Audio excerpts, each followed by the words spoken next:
প্রিয় শিক্ষার্থীবৃন্দ, জাতীয় বিশ্ববিদ্যালয়ের অনলাইন ক্লাসে তোমাদের সবাইকে স্বাগত জানাচ্ছি এবং আমি উপস্থিত হয়েছি ব্যবস্থাপনা বিভাগের চতুর্থ বর্ষের ইন্ডাস্ট্রিয়াল রিলেশনস বা শিল্প সম্পর্ক চ্যাপ্টার বইয়ের 6 নম্বর লেকচার, যেটি তোমাদের ওখানে দেখবে যে সাবজেক্ট যে আমাদের কন্টেন্ট রয়েছে, সেখানে পঞ্চম যে কন্টেন্ট সেটি হচ্ছে রোল অফ গভর্নমেন্ট, এবং রোল অফ গভর্নমেন্টেরই একটি অংশ ওয়েজেস এন্ড স্যালারিজ। আমি সেই ওয়েজেস এন্ড স্যালারিজ নিয়ে আজকে কথা বলবো এবং এটি লেকচার 6।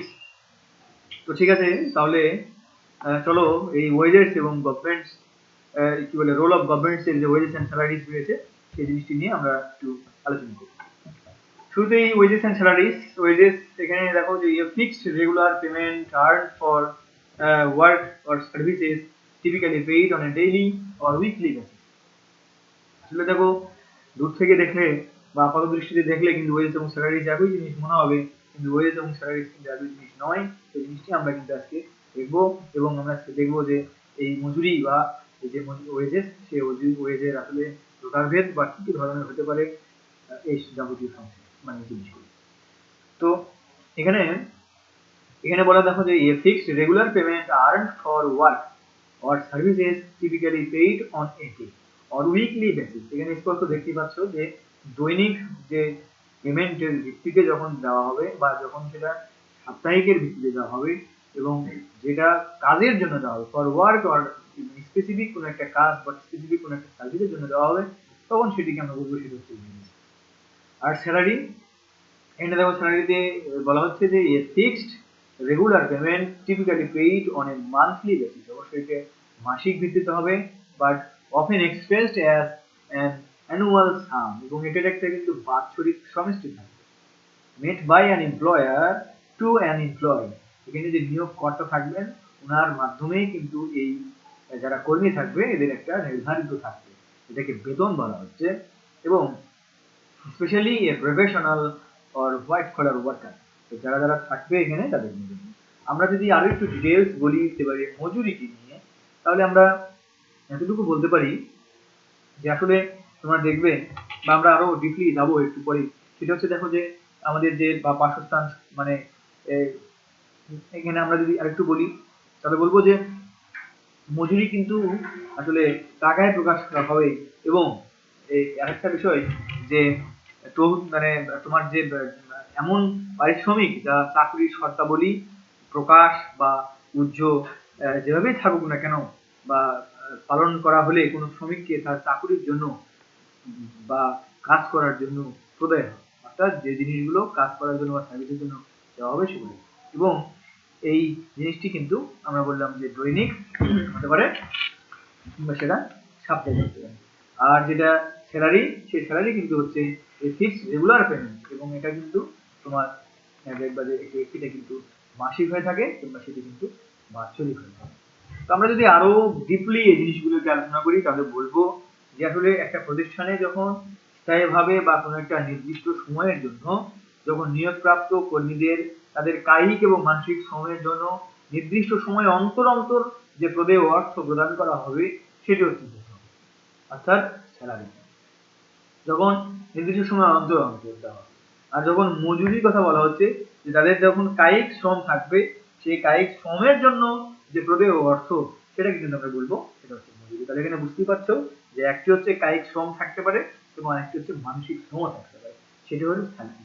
আর যেটা ওয়েজেস সেটি হচ্ছে এখানে শুধুমাত্র কায়িক শ্রম থাকে, এটা একটা পার্থক্য। আর আমরা মোটামুটি পার্থক্য বলেছি। তো যাই হোক, প্রিয় শিক্ষার্থী, এরকম আরো অনেক কিছু আছে, তোমরা তোমাদের বই আছে, তোমরা সেই বইগুলো দেখলেই এই যে ওয়েজেস এবং স্যালারির যে পার্থক্য, বেসিক পার্থক্য, সেই পার্থক্যগুলো তোমরা বুঝে যাবে। আসলে আরো একটা ব্যাপার বলা যেতে পারে, সাধারণত উৎপাদনের সাথে জড়িত যে কর্মীগুলো থাকে তাদেরকে কিন্তু ওয়েজেস দেওয়া হয়।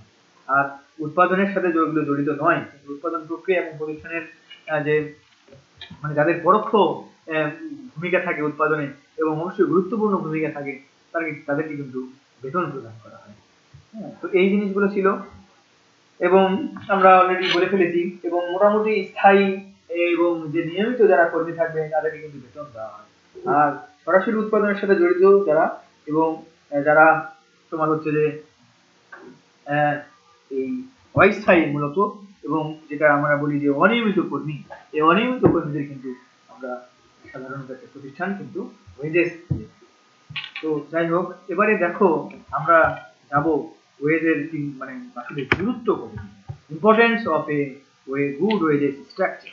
এখানে আমরা দেখবো যে একটা গুরুত্ব কতটুকু ওয়েজের যে স্ট্রাকচার রয়েছে, অর্থাৎ আমাদের যেমন আমরা যদি সরকারি বেতন কাঠামোর যদি খেয়াল করি, দেখবো যে 20টি গ্রেডে বিভক্ত, এবং এই 20টি গ্রেডে কিন্তু শুরু কত শেষ কত এই সব কিছু কিন্তু দেওয়া থাকে।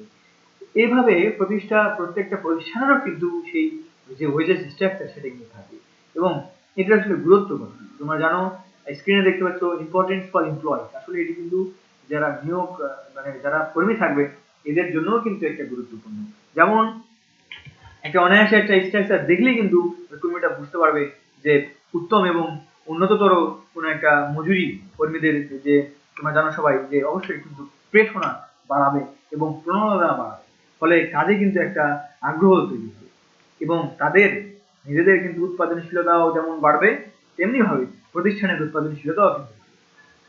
অন্যদিকে শ্রমিকদের যে জীবনযাত্রার মান, সেই জীবনযাত্রার মানটাও কিন্তু অনেকটা উন্নত হবে। তাহলে আমরা এই জন্য বলছি এটা হচ্ছে ওয়েজেস স্ট্রাকচারের একটা বৈশিষ্ট্য কর্মীদের ক্ষেত্রে বা কর্মীদের জন্য। এবারে আমরা যদি চিন্তা করি একটু অর্গানাইজেশনের জন্য, তাহলে অর্গানাইজেশনের জন্য কি কি সুবিধা। যেমন দেখো একটা যদি আমরা দেখি যে মানে প্রতিটা শ্রমিক কখন কত মজুরি পাবে এবং কি যোগ্যতা সম্পন্ন হলে কি ধরনের সুবিধা তারা ভোগ করবে, এই জিনিসটি কিন্তু একটা মজুরি কাঠামোতে থাকে, এবং ফলশ্রুতিতে এই প্রতিষ্ঠানের কিন্তু অতি সহজেই সেই জিনিসটি বুঝতে পারে কোন কর্মীকে রাখা যাবে, কোন কর্মীকে রাখা যাবে না, কাকে না রাখলেও উৎপাদনশীলতা আমার একই পর্যায়ে থাকবে। তাহলে এখানে কিন্তু এই প্রতিষ্ঠানের বিভিন্ন ধরনের সিদ্ধান্ত গ্রহণের ক্ষেত্রে আমাদের এই জিনিসটি কিন্তু খুবই গুরুত্বপূর্ণ ভূমিকা পালন করে যে ওয়েজেস স্ট্রাকচারটি। এবং দেখা যায় অনেক সময় প্রতিষ্ঠানের যে উৎপাদনশীলতা যেমন মানে এভাবে আমরা যদি বুঝতে পারি, তাহলে সেক্ষেত্রে যেমন বাড়বে, তেমনি কিন্তু প্রতিষ্ঠানের যে শ্রম অসন্তোষ, সেই অসন্তোষটাও কিন্তু কমে যায় এবং শিল্প বিরোধ হওয়ার সম্ভাবনাটাও কিন্তু কমে যাবে। তাহলে এদিক থেকে অবশ্যই একটা গুড স্ট্রাকচার থাকতে হবে, এবং যেটি তোমার হচ্ছে যে দুই পক্ষেরই যেটি সম্মান, দুই পক্ষের জন্য যেটি সম্মানজনক এবং দুই পক্ষের জন্য যে সুখকর, এরকম একটি স্ট্রাকচার থাকতে হবে। এবারে দেখো সমাজের প্রতি গুরুত্বের কথা আমরা বলছি। সমাজের প্রতি গুরুত্ব অর্থাৎ যে উত্তম মজুরি, সেই উত্তম মজুরি কিন্তু সমাজ তথা অর্থনীতিতে কিন্তু দ্বিমুখী প্রভাব ফেলবে, এবং মজুরি অধিক হলে শ্রমিকদের কিন্তু জীবনযাত্রার মান বেড়ে যাবে এবং তাদের যে ক্রয় ক্ষমতা, সেই ক্রয় ক্ষমতাও কিন্তু বেড়ে যাবে। তাহলে এটা কিন্তু সোসাইটির উপরে একটা ইফেক্ট ফেলবে। এজন্যই আমাদের থার্ড পয়েন্ট হচ্ছে ইম্পর্টেন্স ফর সোসাইটি। তোমরা সবাই জানো যে ইম্পর্টেন্স ফর সোসাইটি আমরা যদি দেখি, তাহলে দেখতে পাবো যে একটা প্রতিষ্ঠানের যে উৎপাদন একটা মানে মজুরি যদি অধিক হয়, তাহলে কিন্তু জীবনযাত্রার মানটা উন্নত হবে, আর এটার ফলশ্রুতিতে কিন্তু ক্রয় ক্ষমতা বেড়ে যাবে। আবার উৎপাদন যদি না বাড়ে বা যোগান যদি না বাড়ে, তাহলে কিন্তু সেক্ষেত্রে মুদ্রাস্ফীতি বাড়ার একটা কিন্তু সম্ভাবনা থেকে যাবে।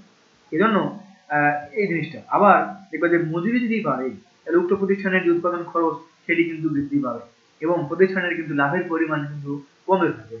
আবার অন্যদিকে যদি আমরা চিন্তা করি যে মজুরি যদি কম হয়, তাহলে কিন্তু শ্রমিক কর্মীদের যে ক্রয় ক্ষমতা সেটি কিন্তু কমে যাবে এবং জীবনযাত্রার মানটাও কিন্তু নিম্নমানের হবে। আর এটা কিন্তু অবশ্যই একটা যে সামগ্রিক অর্থনীতি বলবো আমরা, সেই ম্যাক্রো ইকোনমিক্সে সেটা কিন্তু একটা প্রভাব লক্ষ্য করা যাবে। তাহলে সেক্ষেত্রে একটা গুড ওয়েজেস স্ট্রাকচার যদি থাকে, তাহলে কিন্তু অবশ্যই এটি প্রত্যেকটা সমাজের জন্যই অনেক বেশি সুখকর। এবারে আমরা দেখব যে আসলে ওয়েজেস এর যে বিষয়টি, আমাদের যে ওয়েজেস আসলে কি কি ধরনের হতে পারে, হ্যাঁ, অর্থাৎ আমাদের টাইপস অফ ওয়েজের কথা আমরা বলবো এখন।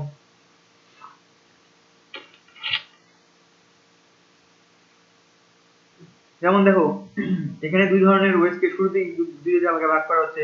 একটা হলো wages not related to production, অর্থাৎ যে ওয়েজ গুলো প্রোডাকশনের সঙ্গে যুক্ত নয় সেগুলো। আরেকটি হচ্ছে ওয়েজেস রিলেটেড টু প্রোডাকশন। তাহলে একটা হচ্ছে নট রিলেটেড টু প্রোডাকশন, আরেকটি হচ্ছে রিলেটেড টু প্রোডাকশন। তো যেটা নট রিলেটেড টু প্রোডাকশন সেটিকে আমরা দুই ভাগে ভাগ করছি। একটি হচ্ছে wages based on time, and the second is annual wages payment. তাহলে এখানে দেখবে সময় ভিত্তিক মজুরির কথা বলা হচ্ছে। এই বিষয়টা কেমন আমরা জানি, সময় ভিত্তিক মজুরিতে কিন্তু একজন কর্মী তার নির্দিষ্ট কাজে কি পরিমাণ তিনি সময় ব্যয় করে তার উপর ভিত্তি করে কিন্তু তার মজুরিটা নির্ধারণ করা হয়। যেমন সময়ভিত্তিক মজুরি সাধারণত কিন্তু ঘন্টা, দিন, সপ্তাহ এবং এই যেমন তোমার 15 দিন হতে পারে। তো এরকম বিভিন্ন ধরনের হিসেব করে তাকে কিন্তু সেই পরিমাণ টাকাটি দেওয়া হয়। তো যাই হোক, এটা আসলে কি মানে এই সময়ভিত্তিক যে মজুরি সেটি আসলে কোন কোন ক্ষেত্রে প্রযোজ্য হবে আমরা যদি বলি, তাহলে বলবো যে যে সকল ক্ষেত্রে আসলে উৎপাদিত দ্রব্য আলাদা করা যায়, হ্যাঁ, এবং যে সকল দ্রব্যের মানের প্রতি তেমন খুব বেশি একটা গুরুত্ব মানে কি বলে মানের প্রতি অনেক বেশি গুরুত্ব দেওয়া হয়। এরপরে যখন উৎপাদন পদ্ধতি স্বাভাবিকভাবে নিয়ন্ত্রিত হয়, হ্যাঁ, এবং যে সকল ক্ষেত্রে উৎপাদনের যে কর্মী সে কর্মীর নিয়ন্ত্রণ অনেক কম, মানে যেখানে কর্মীরা খুব বেশি নিয়ন্ত্রণ করতে পারে না, এবং এই যে পদ্ধতিগত ভাবে কিন্তু অনেক সময় কোনো কোনো উৎপাদন ক্ষেত্রে সাময়িক বিরতি থাকে, তাহলে সেক্ষেত্রে সাময়িক বিরতি থাকলে এই সব ক্ষেত্রে কিন্তু কার্যকর যে একটা মানুষ যদি 1 মাসে এত টাকা আয় করে তাহলে সে 3 দিনে কত টাকা আয় করবে, এখানে একটা আনুপাতিক হার বের করার ফলে আমরা এখানে একটা কিন্তু ক্যালকুলেশন দান করি। তো এটা ছিল আমাদের এখানে সময় ভিত্তিক মজুরি কাঠামোর কথা। এখানে আসলে এটার কিছু সুবিধা অসুবিধাও রয়েছে। যদি আমরা সুবিধাগুলো চিন্তা করি তাহলে বলবো এটা একটা বের করাটা খুবই সহজ পদ্ধতি। এটার যে অপচয়, হ্যাঁ, এটার যে কাজের যে তোমার কর্মীদের যে কাজের তাড়া, এখানে কিন্তু তাড়া থাকে এবং সাবধানতার সাথে সবাই কাজ করে, ফলশ্রুতিতে কিন্তু অপচয়টা হ্রাস পায় বা শ্রমের অপচয়টা কিন্তু হ্রাস পায়। আবার আরেকটা বিষয় দেখবে যে শিল্প সম্পর্কে কিন্তু উন্নয়ন ঘটে এই সময়ের জন্য, কেননা যখন তুমি সময় বেস স্যালারি দিবে তখন কিন্তু দেখবে যে তারা কিন্তু অনেক বেশি সময় দিতে চায়। এরপরে আমরা দেখতে পারি সংযোজিত উৎপাদন করা কিন্তু সম্ভব হবে, অর্থাৎ এখানে শিল্প প্রতিষ্ঠানে যখন মাথাপিছু যে উৎপাদন সেই উৎপাদন কিন্তু করা যাবে। তো সেক্ষেত্রে মাথাপিছু উৎপাদনটা কিন্তু বাড়ে, অতিরিক্ত শ্রম দিবে, ফলশ্রুতিতে কিন্তু মাথাপিছু যে উৎপাদন সেটিও কিন্তু বাড়বে। এরকম কিছু কিছু জিনিস রয়েছে। আবার আমরা যদি অসুবিধার কথা চিন্তা করি তাহলে বলবো উৎপাদনের পরিমাণটা অনেক সময় হ্রাস পেতে পারে। যেমন ধরো উৎপাদনের পরিমাণের সাথে কিন্তু মজুরির কোনো সম্পর্ক থাকে না সাধারণত, তাহলে কর্মীরা কিন্তু কিভাবে সময় কাটাতে পারে তাই তাদের উদ্দেশ্য হয়ে দাঁড়ায় যে কিভাবে তারা সময় কাটাবে, ফলে কিন্তু উৎপাদন হ্রাস পায়। অর্থাৎ অনেক সময় দেখা যায় যে উৎপাদনের যে পরিমাণ সেই পরিমাণের সাথে যখন মজুরির কোনো সম্পর্ক থাকে না তখন কর্মীরা আসলে কিভাবে সময় কাটাতে পারে, তাই তাদের উদ্দেশ্য হয়ে যায় যে কিভাবে সময় কাটাতে পারে, ফাঁকি দেওয়ার একটা সুযোগ তারা কিন্তু খোঁজে। সে সময় কিন্তু আমাদের উৎপাদন হ্রাস পায়, ফলশ্রুতিতে যে কাজের তারা কম থাকার কারণে তারা কিন্তু এই সাবধানতার সাথে সকল কাজ করতে পারে, আর সেজন্য এই অপচয় কিন্তু অনেক সময় হ্রাস পেতে পারে। তো যাই হোক, আবার শ্রমিকের যে অসন্তোষ অনেক সময় লেগে যায়, কাজের যে স্পৃহা সেই কাজের স্পৃহা কিন্তু অনেক সময় কমে যায়, এবং তত্ত্বাবধানের যে খরচ, অর্থাৎ এখানে সময় ভিত্তিক মজুরিতে কিন্তু তত্ত্বাবধানের খরচটা কিন্তু অনেক বেড়ে যায়, এবং তারা কাজ করছে কিনা সেটি কিন্তু দেখতে হয়। উৎপাদনের যে খরচ সেই উৎপাদনের খরচটাও কিন্তু তুলনামূলকভাবে বেড়ে যেতে পারে। যাই হোক, এটি ছিল এরকম। সেকেন্ডে আমাদের অ্যানুয়াল ওয়েজেস পেমেন্টের কথা আমরা বলছি, যে অ্যানুয়াল ওয়েজেস পেমেন্ট এখানে বাৎসরিক যে মজুরি সেই বাৎসরিক মজুরি এটি কেমন আমরা দেখি সাধারণত যে শিল্প প্রতিষ্ঠানে যে স্থায়ী এবং অস্থায়ী দুই ধরনের কিন্তু শ্রমিক থাকে, এবং শুধুমাত্র স্থায়ী যারা শ্রমিক তাদেরকে কিন্তু এই সারা বছরের মজুরি নিশ্চয়তা দেওয়া যায়।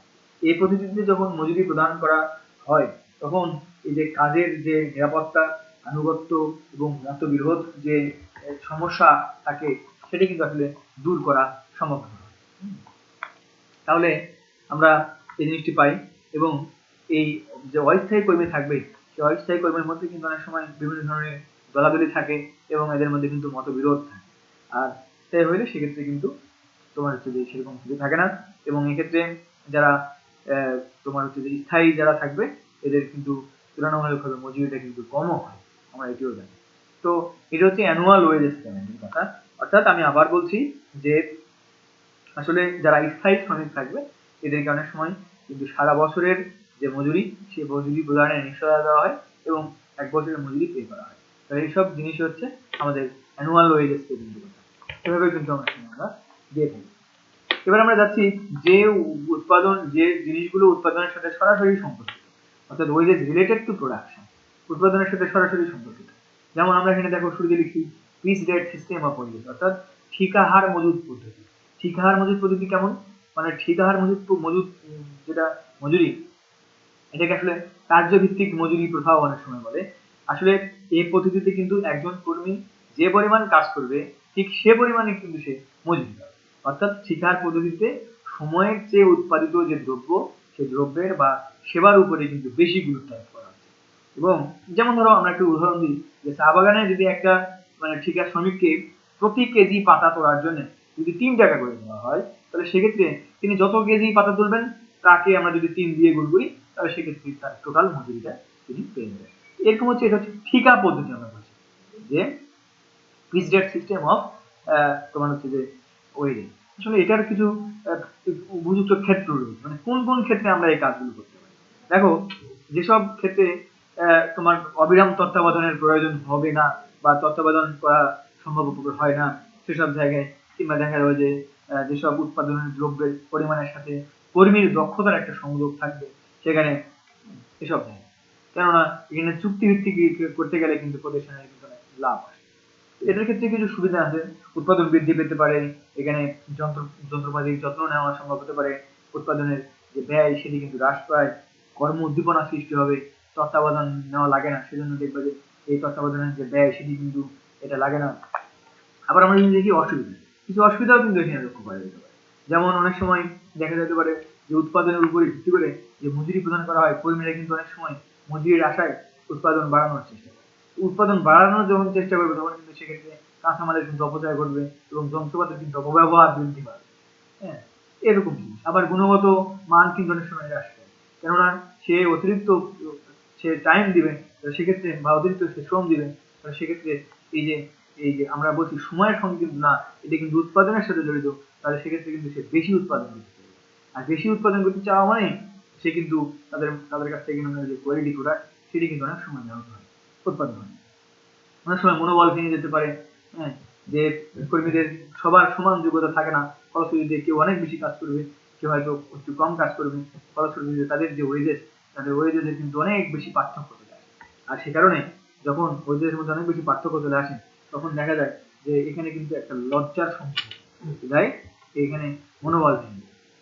এরকম আরো কিছু রয়েছে। অনেক সময় কেউ কাজ করতে পারে না, তখন সে কিন্তু অল্প টাকায় কাজ পায়, সেক্ষেত্রে এই যে বেকারত্বের ক্ষেত্রে, এই বেকারত্বের যে সংকট, সেই সংকট কিন্তু সৃষ্টি। তো এরকম কিছু ছিল। আবার আমরা যদি দেখি ইনক্রিজিং পিস রেট, আমরা যেটা বলছি increasing piece rate method of wages, তাই জন্য অবশ্যই দেখতে হচ্ছে 2 নম্বরে যে ক্রমবর্ধমান টিকা, মানে ঠিকা হার পদ্ধতি বা ঠিকা হার মজুরি পদ্ধতি। এটা কেমন, আমরা বলছি যে আসলে দেখো, যে ক্রমবর্ধমান যে ঠিকা হার মজুরি, সেই মজুরি থেকে উৎপাদনের বৃদ্ধির সাথে সাথে মজুরির হারও বৃদ্ধি পায়। অর্থাৎ এখানে এরকম যে তোমার উৎপাদিত দ্রব্যের পরিমাণের চেয়ে যখন চাহিদা বেশি হয়ে যাবে, তখন কিন্তু এ ধরনের পদ্ধতি অধিকতর কার্যকর করবে। অর্থাৎ এখানে আমি আবার বলছি যে যখন ক্রমবর্ধমান মানে যে ঠিকা হার মজুরি, এই মজুরি যে কিভাবে উৎপাদন বৃদ্ধির সাথে সাথে মজুরির হারও বৃদ্ধি পাবে। অর্থাৎ এই পদ্ধতিতে কিন্তু একক মানে প্রতি একক উৎপাদন বৃদ্ধির সাথে সাথে মজুরি হার বৃদ্ধি পাবে। হয়তো এখানে বলা হলো এরকম যে তুমি যদি 200টা উৎপাদন করতে পারো, তাহলে সেক্ষেত্রে আমি পার ইউনিট প্রোডাকশন 10 টাকা করতে, আর 200টার উপরে যদি উৎপাদন করতে পারবে, তাহলে যেই কয়েকটা উৎপাদন করবে সেটার জন্য আমি তোমাদেরকে 15 টাকা দেব। তাহলে এই যে বিষয়টা দাঁড়ালো, অর্থাৎ উৎপাদনের একক যত বাড়বে আমার আয়টাও কিন্তু ঠিক ততটাই বাড়বে। তো এই বিষয়টা এরকম ছিল। আরেকটা হচ্ছে ক্রমহ্রাসমান, যেটাকে আমরা বলছি যে ক্রমহ্রাসমান ঠিকা হার পদ্ধতি। এখানে এই পদ্ধতিতে কিন্তু উৎপাদন বৃদ্ধির সাথে সাথে দেখা যাবে যে হয়তো মজুরি কমতে থাকবে। যেমন এটা একটা অস্বাভাবিক পদ্ধতি অবশ্যই, এবং কারণ উৎপাদন বৃদ্ধির সাথে সাথে মজুরি বাড়ানো যেতে পারে, এতে মালিকের ক্ষতি হয় না। কিন্তু উৎপাদন যদি বাড়ে এবং মজুরির হার যদি কমে, তাহলে কর্মী কোনোভাবেই এটা মানতে পারে না। তো এটা একটা পদ্ধতি মাত্র, কিন্তু আসলে এটি অবশ্যই একটা অস্বাভাবিক পদ্ধতি, কিন্তু অবশ্যই এটিও একটা পদ্ধতি, যে diminishing piece rate method of wages. আমরা এবার আরেকটি জিনিস নিয়ে একটু কথা বলবো। দেখো, ইনসেনটিভ ওয়েজেস পেমেন্টের কথা এখানে বলা হচ্ছে। ইনসেন্টিভ ওয়েজেস পেমেন্ট আমরা এখানে দেখতে পাচ্ছি যে আসলে ইনসেন্টিভ ওয়েজেস পেমেন্টের কথা বলা হচ্ছে, অর্থাৎ মানে এমন একটা পেমেন্ট বা এমন একটা পরিকল্পনা, অর্থাৎ আমরা এরকম বলতে পারি যে একটা মজুদ পরিকল্পনার কথা যদি আমরা বলি তাহলে বলবো যে পরিকল্পনা বা যে মজুদ পরিকল্পনাটা বা যে পরিকল্পনাটা আসলে কর্মীদেরকে সর্বোচ্চ উৎপাদন ক্ষমতা প্রদানে অনুপ্রাণিত করে তাকে কিন্তু প্রণোদনামূলক মজুরি পরিকল্পনা বলে। আসলে কি জানো, এ ধরনের মজুরি পরিকল্পনায় কিন্তু সর্বনিম্ন মজুরি লাভের নিশ্চয়তা দেওয়া হবে এবং সেই সাথে অতিরিক্ত কাজের জন্য অতিরিক্ত মজুরি লাভের সুযোগ পেয়ে থাকবে কর্মী। অর্থাৎ যে অতিরিক্ত যে প্রাপ্ত তোমার হচ্ছে যে মজুরি, এই মানে অতিরিক্ত যে মজুরি সেটি কিন্তু আমরা বোনাস বলতে পারি বা প্রিমিয়াম বলতে পারি। এর বিভিন্ন ধরনের হতে পারে, যেমন সরাসরি একটা কথা বলি, দেখো স্ট্রেট পিস রেট মেথড, অর্থাৎ এখানে বলা হচ্ছে সরাসরি ঠিকা হার পদ্ধতি। এই বিষয়টা কেমন আমরা এখন দেখলাম, এই পদ্ধতিতে মজুরি নির্ধারণ করার জন্য একটা কর্মী একটা নির্দিষ্ট সময়ে কি পরিমাণ দ্রব্য উৎপাদন করতে পারে তা নির্ধারণ করা, অর্থাৎ এই নির্ধারিত দ্রব্য আমরাকে এটাকে আদর্শ দ্রব্য নামে আমরা পরিচিতি দেব। এরপর চলতি যে বছর মানে মজুরি হার, এই চলতি মজুরি হারের উপর ভিত্তি করে ওই সময়ের জন্য মজুরি নির্ধারণ করা হয়। তাহলে এটাকে আমরা বলবো এটা হচ্ছে সরাসরি ঠিকা হার পদ্ধতি। এবারে দেখো 2 নম্বরে স্ট্রেট আওয়ার মেথড। এখানে বলা হচ্ছে যে আদর্শ ঘন্টা পদ্ধতি। আসলে কেমন, বলছে একজন কর্মী 1 ঘন্টায় যে পরিমাণ দ্রব্য উৎপাদন করতে পারবে সেটা হলো আদর্শ ঘন্টা। তাহলে এখানে বলা হচ্ছে যে পরিমাণ দ্রব্য উৎপাদন 1 ঘন্টা, তাহলে প্রত্যেকটা আদর্শ ঘন্টার জন্য তার একটা মজুরি হার নির্ধারণ করা থাকবে এবং একজন কর্মী যত ঘন্টা কাজ করবে তিনি তত গুণ মজুরি পেয়ে থাকবে। তাহলে এটাকে আমরা বলতেছি স্ট্যান্ডার্ড আওয়ার মেথড। তাহলে উপরেরটা ছিল স্ট্যান্ডার্ড পিস রেট মেথড, আর একটা স্ট্যান্ডার্ড আওয়ার মেথড। এবার দেখো আমরা যদি আরেকটা দিকে তাকাই, এখানে হেলসি প্ল্যান বলা হচ্ছে। আসলে এই যে হেলসি প্ল্যান বা হেলসি প্ল্যান আমরা সাধারণত বলে থাকি যেটি, সেটি হচ্ছে যে এখানে এস এ হেলসি নামক একজন একটা স্কলার ছিলেন, তিনি কিন্তু এই পদ্ধতিটি আবিষ্কার করেছেন। তিনি বলেছেন যে প্রথমে একটি আদর্শ উৎপাদন এবং সময় নির্ধারণ করা হবে। ওনার এই পদ্ধতি একটি আদর্শ উৎপাদন এবং আর একটি আদর্শ সময় নির্ধারণ করা হবে। প্রত্যেক কর্মীরই ন্যূনতম মজুরি নিশ্চয়তা থাকবে। অবশ্যই কোনো কর্মী যদি নির্ধারিত সময়ের পূর্বেই সেই আদর্শ উৎপাদনটি করে ফেলে, তাহলে বেঁচে যাওয়া যে সময় থাকবে সে সময়ের জন্য সে মজুরি পাবে। সাধারণত যে সময় বাঁচবে তার জন্য সে 50% মজুরি সে পাবে। তাহলে এখানে এটা হলো এই হেলসি প্ল্যান। তাহলে এই বিষয়টা আমরা বুঝলাম যে পরবর্তী যে সময় থাকবে তার হাতে সে ওই সময়ের জন্য সে 50% মজুরি পাবে। তাহলে এতে কিন্তু কি হবে, এই যে প্রণোদনামূলক মজুরি প্রদানের কথা বলছে, কর্মীরা কিন্তু স্বেচ্ছায় প্রণোদিত হয়ে যে কাজগুলো করে থাকবে বা ভালো বেতন পাবে এটা প্রতিষ্ঠান। এবং আমরা যদি দেখি এবারে এই আমরা দেখি রোয়ান প্ল্যান। আমরা দেখো রোয়ান প্ল্যান আমরা 4 নম্বরে যদি খেয়াল করি, রোয়ান প্ল্যান আসলে ডেভিড রোয়ান নামের একজন, তিনি কিন্তু এই পদ্ধতি আবিষ্কার করেছিলেন 1901 সালে। এবং এটার সাথে কিন্তু একটা হেলসি পরিকল্পনার একটা মিল রয়েছে এবং সেখানে একটা মানে রোয়ানের যে পরিকল্পনা, এখানে একটা আদর্শ মান থাকবে, একটা আদর্শ সময় থাকবে, একটা ন্যূনতম বা নিম্নতম একটা মজুরি থাকবে, একটা বোনাস থাকবে। তবে এখানে আদর্শ সময় এবং যে সংক্ষেপিত সময়, এই সংক্ষেপিত সময়ের যে অনুপাত, সেই অনুপাতের দ্বারা কিন্তু বোনাস হারটা নির্ধারিত হবে। তাহলে এখানে কিভাবে নির্ধারিত হবে, আমরা আবার বলছি আদর্শ সময় এবং সংক্ষেপিত সময়ের অনুপাত, এই অনুপাত দ্বারা কিন্তু বোনাসের যে হার সে হারটি নির্ধারিত হবে। এভাবে কিন্তু একটির পর একটা, এটা কিন্তু অবশ্যই একটা বৈজ্ঞানিক পদ্ধতি এবং বৈজ্ঞানিক পদ্ধতিতেই কিন্তু এই বোনাসটি বের করা হয়। আমরা যদি 5 নম্বরের কথা খেয়াল করি তাহলে বলবো 5 নম্বরটা হচ্ছে আমাদের বিডক্স পরিকল্পনা। এই বিডক্স পরিকল্পনাতে আসলে যেভাবে এই পদ্ধতিতে কিন্তু আদর্শ সময় নির্ধারণ করার জন্য গতি ও সময় নিরীক্ষা করা, অর্থাৎ এখানে কাজ করার গতি এবং সময় নিরীক্ষা করা হবে এবং আদর্শ সময় হিসেবে এটাকে 1 মিনিট এবং আদর্শ যে সময় সেই সময়টিকে আমরা মানে বিভিন্ন একটা একক দিয়ে প্রকাশ করতে হবে। আর প্রত্যেকটা কর্মীকে কিন্তু এই আদর্শ সময়ের চেয়ে কম সময়ে কাজ সম্পাদন করার জন্য প্রণোদিত করা হয়।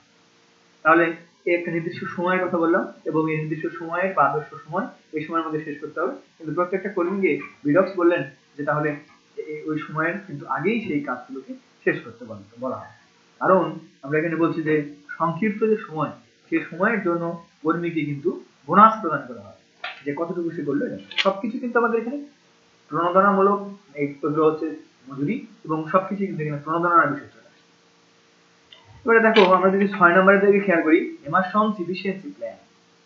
এই এমারসন্স এফিসিয়েন্সি প্ল্যান এখানে বলা হচ্ছে যে এখানকার এমারসনের যে দক্ষতা পরিকল্পনায় যে দক্ষতা অনুসারে কিন্তু বোনাস প্রদান করা হচ্ছে। অর্থাৎ এখানে এরকম ভাবে দেওয়া হচ্ছে যে দক্ষতা বলতে কিন্তু এখানে আদর্শ সময় এবং কাজের যে প্রকৃত সময়, আদর্শ সময় এবং কাজের যে প্রকৃত সময় এদের অনুপাতকে বোঝানো হয় এবং যে আদর্শ সময় সে আদর্শ সময়কে কিন্তু কাজ সম্পাদনের যে সময় সেটি দ্বারা যদি ভাগ করা যায় তাহলে আমরা কর্মীর দক্ষতা পেয়ে যাব। এবং যে সকল কর্মীদের দক্ষতা স্পষ্টভাবে বলেছেন 67% তাদের নির্ধারিত ঘন্টা হারে বোনাস প্রদান করা হয়, ওই আমাদের যে ভাগফল বেরোবে সেটি। আর যদি যেমন ধরো 90% দক্ষতার জন্য 10%, উনি কিন্তু বললেন 90% দক্ষতার জন্য 10% তিনি এক্সট্রা পাবেন, 100% দক্ষতার জন্য পাবেন 20% এবং 100% এর বেশি দক্ষতার জন্য তারা পাবে 30% বোনাস। তাহলে এই যে একটা ইনসেন্টিভ, এটাও কিন্তু একটা ইনসেন্টিভ, যেরকম আমরা কর্মদক্ষতার মাধ্যমে মূল্যায়নের মাধ্যমে এই জিনিসটি দিচ্ছি। এটা ছিল এফিসিয়েন্সি প্ল্যান, অর্থাৎ ইমারসন্স এফিসিয়েন্সি প্ল্যান। এরপরে আমরা যদি আরেকটার দিকে তাকাই তাহলে বলবো দেখো differential fees rate system of Taylor. দেখো টেলর, এফডব্লিউ টেলর আমরা জানি যে বৈজ্ঞানিক ব্যবস্থাপনার জন্য ওনার যে থিম সেটা কেমন ছিল, তিনি বললেন যে কর্মীদের আবিষ্কার করলেন তিনি একটা, এবং টেলর কিন্তু দক্ষ এবং অদক্ষ এই দুটি কর্মীদের মজুরি প্রদানে 2 ধরনের মজুরি প্রদানের কথা বা পদ্ধতির কথা বলেছেন।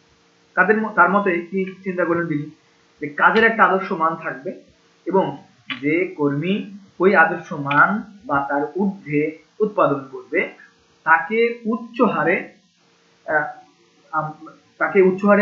তোমার হচ্ছে যে মজুরি প্রদান করা হবে, আর যে কর্মী আদর্শ মানের নিচে উৎপাদন করবে তাকে নিম্ন হারে মজুরি প্রদান করা হবে।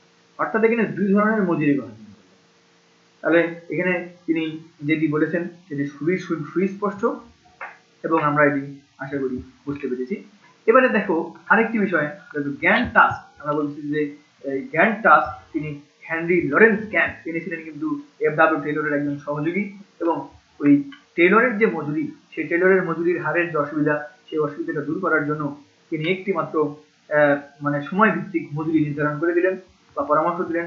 অতঃপর একটা নির্দিষ্ট মানে একটা আদর্শ সময়ের মধ্যে সম্পাদনযোগ্য একটি কাজ নির্ধারণ করতে হবে, তিনি কিন্তু কাজ নির্ধারণ করতে হবে এবং ওই সময়ের মধ্যে যদি কোনো কর্মী কাজটা সম্পাদন করতে পারে তাহলে তিনি সময় ভিত্তিক মজুরি যেটা পাবেন সেটা ছাড়াও তিনি নির্দিষ্ট হারে বোনাসও পাবেন, এটা তিনি বললেন। এবং আরেকটি বললেন যে নির্দিষ্ট সময়ে কাজ যদি তিনি না করতে পারেন তাহলে তিনি শুধুমাত্র সময় ভিত্তিক যে মজুরি ছিল সেই মজুরিটুকু পাবেন। তো যাই হোক প্রিয় শিক্ষার্থী, আমরা দেখলাম যে আসলে ক্যান্ডিডেট যে তোমার টাস্ক এন্ড বোনাস মেথড, অর্থাৎ যেটা কার্য এবং বোনাস পদ্ধতি, সেটা আমরা অবগত হলাম। এবারে চলে যাচ্ছি 9 নম্বরে।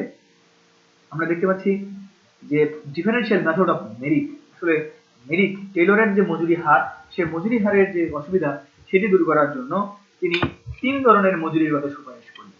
কিরকম, এখানে বলা হলো যে প্রথমত যে সকল কর্মী নির্ধারিত কাজের 83% সম্পন্ন করবে তারা নিম্নমানের মজুরি পাবে। দ্বিতীয়ত যে সকল কর্মী নির্ধারিত কাজের 83%-এর চেয়ে বেশি কিন্তু 100%-এর চেয়ে 100% পর্যন্ত বা 100%-এর চেয়ে কম পাবেন করবে তারা মজুরির 110% পাবে, মানে 10% তাদের বাড়বে।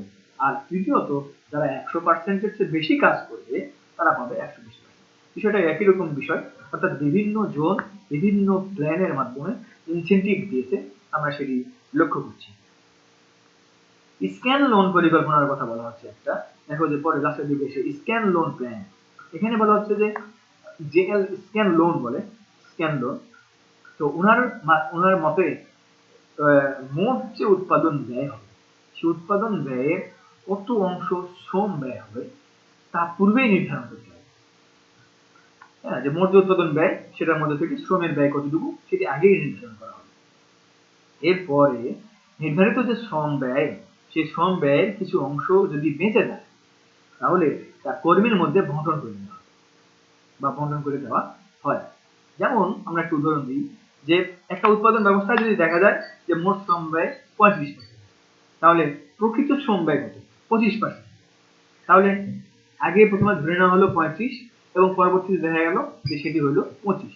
তাহলে যে বাকিটা থাকলো, মানে বেঁচে যাওয়া যে শ্রমটা থাকলো, সেই শ্রমটা কিন্তু এই শ্রমিকদের মধ্যে বন্টন করে দেওয়া হবে এবং বাকি অংশটা ভবিষ্যৎ ঘাটতি মোকাবেলা করার জন্য সংরক্ষণ। তাহলে এটি ছিল আমাদের স্ক্যান লোন প্ল্যান, বা আমরা যেটাকে বলছি এই জেএল স্ক্যান লোনের পরিকল্পনা। এবারে দেখো আমাদের রুকা, AW রুকার, উনি কিন্তু রুকার, আমরা যেটাকে সাধারণত রুকার প্ল্যান বলে থাকি, সেই রুকার প্ল্যানে কি বলা আছে যে পরিকল্পনায় যারা কর্মী থাকবে, এই কর্মীদের দ্বারা উৎপাদিত যে দ্রব্যের মূল্য এবং তাদের যে অর্জিত আয়, এই দুটির মধ্যে একটি সম্পর্ক তিনি ব্যবস্থা করে গেলেন, বা তিনি সম্পর্ক রাখার ব্যবস্থা করলেন। এবং এখানে কি উৎপাদিত দ্রব্যের মূল্যের মধ্যে উৎপাদন প্রক্রিয়ার খরচ নির্ধারণ করা। এখানে বলা হচ্ছে যে উৎপাদিত যে দ্রব্য, সেই উৎপাদিত দ্রব্যের যে মূল্য, এই মূল্যের মধ্যে উৎপাদন প্রক্রিয়ার যে খরচ সেটি নির্ধারণ করা হয় এবং উৎপাদন খরচটা বাদ দেওয়ার পরে একটা নির্দিষ্ট অংশ মজুরি পাবে বা মজুরি হিসেবে সেটি দেওয়া হবে, আরেকটি অংশ বোনাস হিসেবে কর্মীদেরকে দেওয়া হবে। তাহলে এখানে তবে এখানে আরেকটি বিষয়, যে কি পরিমাণ আসলে মজুরি হবে আর কি পরিমাণ আসলে বোনাসের পরিমাণ হবে, সেটি কিন্তু নির্ধারণ করবে এই কমিটি। একটা কমিটি থাকবে, সেই কমিটিটি নির্ধারণ করবে। এবারে দেখো আমরা আরেকটি দেখছি sliding scale plan. Sliding scale plan, এই স্লাইডিং স্কেল প্ল্যানের কথা আমি বলছি যে আনুপাতিক যে পরিবর্তন, এখানে আনুপাতিক পরিবর্তন পরিকল্পনা বলা হয় যে স্লাইডিং স্কেল প্ল্যান। এই স্লাইডিং স্কেল প্ল্যানে আমরা এখানে কি হয় যে আনুপাতিক যে পরিবর্তন পরিকল্পনা, এই আনুপাতিক পরিবর্তন পরিকল্পনা অনুসারে জীবনযাত্রার মানের সাথে মজুরির কিন্তু একটা সম্পর্ক রয়েছে। এখানে বলা হচ্ছে যে এই পরিকল্পনা অনুসারে দ্রব্যমূল্য অনুযায়ী মজুরির হার নির্ধারণ, অর্থাৎ দ্রব্য মূল্য যদি বৃদ্ধি পায় তাহলে মজুরি বৃদ্ধি পাবে এবং দ্রব্য মূল্য যদি হ্রাস পায় তাহলে মজুরিও হ্রাস পাবে। এবং এখানে তাহলে বোঝা যাচ্ছে জীবনযাত্রার মান এবং দ্রব্যের যে বিক্রয় মূল্য সেটি এবং মুনাফা করতে হবে সেটি, এই সবকিছুর উপরেই কিন্তু মজুরি হারটা নির্ধারিত হবে। তাহলে এটাও কিন্তু এই ইনসেন্টিভ ওয়েজেস পেমেন্টসের মধ্যে অংশ, স্লাইডিং স্কেল প্ল্যান। আর সব শেষে যেটা দেখতে পাচ্ছি আমরা যে প্রফিট শেয়ারিং প্ল্যান। এই প্রফিট শেয়ারিং প্ল্যানটা হচ্ছে এরকম যে কর্মীদের যে বেতন ভাতা, সেই বেতন ভাতার অতিরিক্ত হিসেবে প্রতিষ্ঠানের যে অর্জিত মুনাফা, ওই মুনাফার একটা অংশ নিয়মিতভাবে বোনাস হিসেবে কর্মীদেরকে প্রদান করা। এটাকে বলা হচ্ছে মুনাফা বন্টন পরিকল্পনা। কারণ আসলে কোনো দ্রব্য উৎপাদনের সাথে বা উৎপাদনের কাজে তো যে সকল কর্মী প্রত্যক্ষ এবং পরোক্ষভাবে অবশ্যই জড়িত থাকে। যদি মুনাফার একটা অংশ তাদের নিয়মিত প্রদান করা হয় তাহলে কিন্তু কর্মীরা স্বতঃস্ফূর্তভাবে কাজ করার প্রবণতা অনুভব করে এবং কাজ করার প্রবণতা তাদের বৃদ্ধি পাবে। ফলশ্রুতিতে প্রতিষ্ঠানের কিন্তু আরো অনেক সুফল পেয়ে যাচ্ছে। হ্যাঁ, আমরা দেখতে পাই যে মার্কিন যুক্তরাষ্ট্রের যে পেনসিলভেনিয়া, এটা কিন্তু সর্বপ্রথমে মানে 1794 সালে একটা যে কাঁচ কারখানা, সেই কাঁচ কারখানায় সর্বপ্রথম কিন্তু এটি চালু করেছিল। তো যাই হোক, এই পদ্ধতির কিছু সুবিধা রয়েছে, কিছু অসুবিধা রয়েছে। যদি আমরা সুবিধার দিকে খেয়াল করি তাহলে দেখবো যে অধিক মুনাফা পাওয়ার আশায় কর্মীরা কিন্তু সর্বোচ্চ উৎপাদনের সর্বাত্মক প্রচেষ্টা চালায়। আবার কর্মী এবং মালিকদের মধ্যে যে সহযোগিতার সম্পর্ক সেটি কিন্তু আরো জোরদার করা সম্ভব হয়। আবার কর্মীদের যে হতাশা এবং যে শ্রম ঘূর্ণায়মানতার হ্রাস, সেটি কিন্তু শ্রম ঘূর্ণায়মানতা আমরা যেটা কালকে বলছিলাম সেটি কিন্তু হ্রাস পাবে, হতাশাও কিন্তু হ্রাস পাবে। আবার এদিকে এটা যদি আমরা অসুবিধা চিন্তা করি তাহলে দেখতে পারি যে কোনো কারণে যদি প্রতিষ্ঠানের মুনাফা অর্জিত না হয় তাহলে কিন্তু সেক্ষেত্রে কর্মীদের মধ্যে হতাশা নেই। তো এ ধরনের পদ্ধতি একবার চালু করলে আসলে বন্ধ করা খুব কঠিন, এটাও একটা অসুবিধা। আর এই মুনাফা বন্টনের যে নির্ধারিত কোন মানে কোন পদ্ধতিতে আসলে মুনাফা বন্টন হবে, এই মুনাফা বন্টনের কিন্তু নির্ধারিত কোনো একটা পদ্ধতি নেই, সুতরাং এটাও কিন্তু এটার একটা সমস্যা। তো যাই হোক, এখানে আমরা অনেক জিনিস এখানে দেখানোর চেষ্টা করেছি আমি, এবং মজুরি যে নির্ধারণ বা মজুরি যে প্রদান, সেই মজুরি প্রদানের বিভিন্ন প্রক্রিয়া বা বিভিন্ন পদ্ধতি দেখানোর চেষ্টা করেছি। তো যারা তোমরা এই ক্লাসটি উপভোগ করলে তাদের সবাইকে আবারও ধন্যবাদ জানাচ্ছি, এবং আজকের এই ক্লাসটি যারা উপভোগ করেছো তাদের সবাইকে সাধুবাদ জানিয়ে, তোমাদের সবাই মঙ্গল কামনা করে, সবাইকে ধন্যবাদ জানিয়ে আজকের মতো এই ক্লাসটি থেকে বিদায় নিচ্ছি। সবাই ভালো থাকবে, সুস্থ থাকবে।